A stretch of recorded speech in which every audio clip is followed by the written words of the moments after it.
Okay, so today I'm going to do something a little bit different than in the past.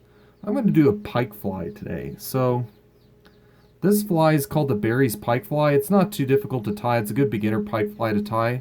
Anyways, let's get started. So today I'm using a 1/0 hook. You could go bigger or smaller depending on the fly you want to get. I kind of just got it this size because 1/0's a size I have readily usually for these kind of things. Anyways, I want to wrap back about right where that bend starts, about right here roughly. And then what I do is I take my tail here and I measure it out. I use white and red usually on these.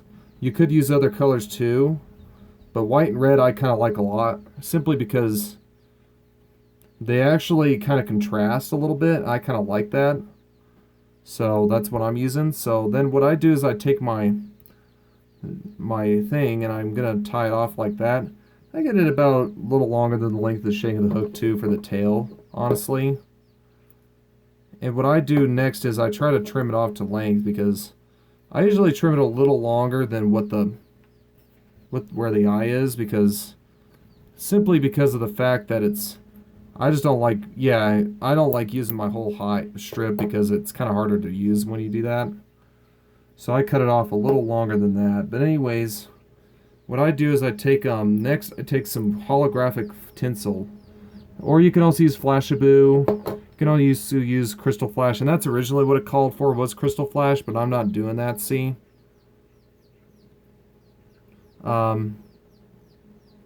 actually, yeah. So what I'm gonna do is I'm gonna tie this in like this.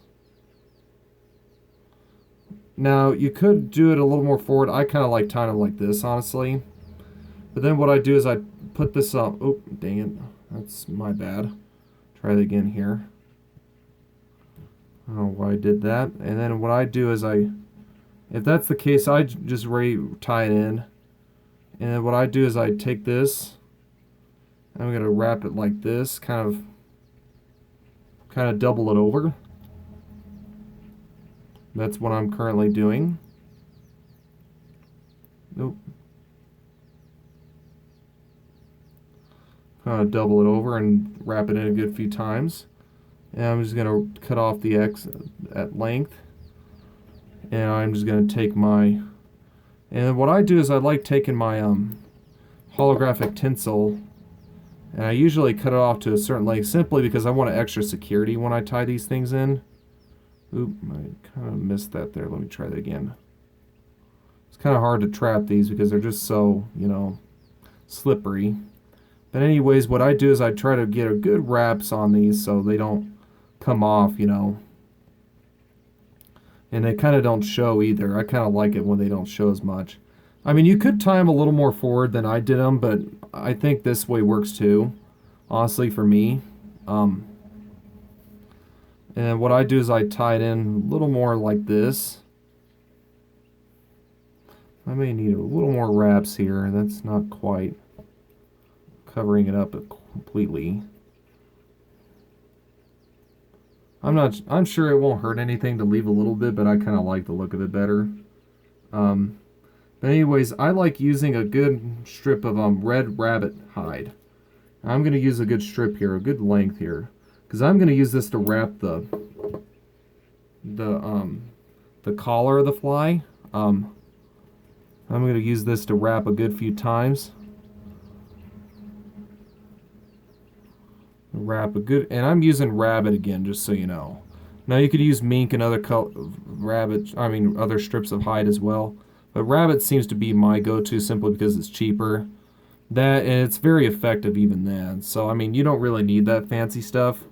And for pike flies, I kind of like it bushier anyways, so I think it'd be wiser just to do it this way. And I'm just gonna... You can also make a dubbing loop and do it that way too. I just do it this way because I'm lazy right now.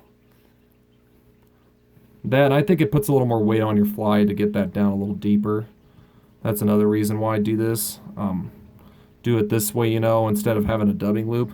Not saying a dubbing loop will put weight. I think this puts even more weight. And usually pike, I go a little more deeper for where I'm at.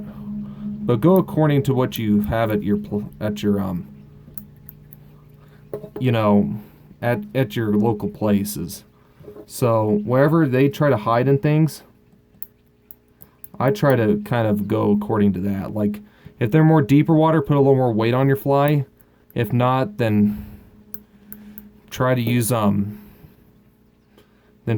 less weight if you can. That's just my personal preference, but that's how I usually do these. And I'm gonna wrap a good amount of times here. I'm gonna make a good head on this fly because eventually I'm gonna put eyes on these, because I think the original does call for eyes. I'm gonna use a certain eyes I'll show you here in a minute to use. At least what I use, you know. Build a good head here. I want to make sure this head's good and bulky here, because eventually, and after you get this head really wrapped good, you want to whip finish eventually too. Because that's, yeah, your tying portion's done. You just need to glue on the eyes and things. And that's about where I want it. So then what I do is I get a good whip finish here. I like doing a double whip finish or either that or good whip finish just to get it really well. And then what I do is I take my thread and snip it off. And then what I do is I take my eyes here. And I like these sticker type eyes is what I use for these things. Now there are other eyes you could use out there, but these are the ones I prefer simply because they fit a little better for what I'm using them for. And I kind of put them on one side, and then the other side I kind of just put them on too.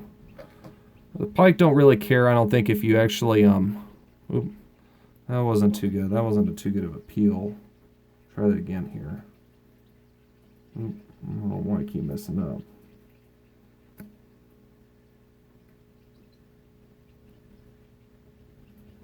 There we go. And what I'm going to do is I'm going to take my eye here.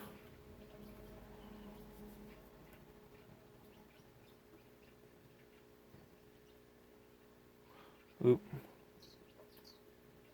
Kind of just glue them in equally to each other. And as a finishing step, you could put super glue on these to hold them in a little better, but I'm kind of lazy, so I'm going to kind of do it this way instead. Is what I'm going to use is I'm going to use UV resin, or you know what, it'd be a good idea to use super glue, because for the finishing step, you know, before I do that, I was going to use super glue, and I'm going to take the super glue, just barely put a drop on there, just enough to kind of get that drop on there to kind of secure it in a little better than if I were just to use UV resin alone. So I'm kind of just doing that for a reason. If it gets in the eye, I don't know why mine got in the eye just now, but if it gets in the eye, you could just poke it out with your bodkin or needle or something. It's got a little on my fingers too. And you don't have to let it dry, just so you know, because this stuff will cover it anyways. And I just use a little more. I'm using this Gulf UV resin, by the way. This stuff's pretty good, and this is the classic formula, so this is more like a medium viscosity instead of the thick stuff, you know. They do sell thick, I believe, called the Fat Man, and they also sell other ones like the very thin one. I can't remember the name of the thin one, but they do sell that one as well. Not ultra thin, but, you know, relatively thin. I think it'd be good for a lot of things like your whip finishes and things. And what I do is I kind of let it sit like that. Let it soak in. And then if you really need to, I kind of like evening my UV resin out until I cure it. And what I do is I cure it with my light. And I'm just going to zap it. Now, sometimes this UV resin, just so you know, does not really cure all the way. It kind of is still tacky.